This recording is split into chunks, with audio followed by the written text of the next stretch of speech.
সপ্তশতী ভাগৱত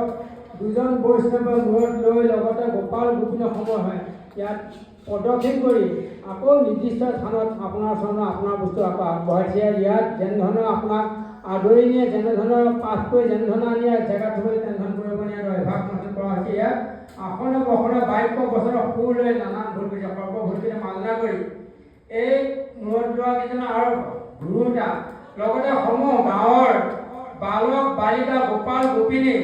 সকলোৰে প্ৰতি আহিবলগীয়া বিপদসমূহ দূৰ কৰি বছৰৰ কাৰণে ভাগৱত পাঠৰ জৰিয়তে গোবিন্দজনৰ ছত্ৰস্থান আৱৰি ৰাখি এনেধৰণৰ যেনে গোবিন্দ গুণানুকীৰ্তন কৰিবলৈ গোপাল গোপিনী সমূহকে একত্ৰিত কৰি গোবিন্দৰ চৰণত ছত্ৰস্থান আৱৰি ৰাখিবলৈ আপোনাৰ চৰণৰ প্ৰাৰ্থনা।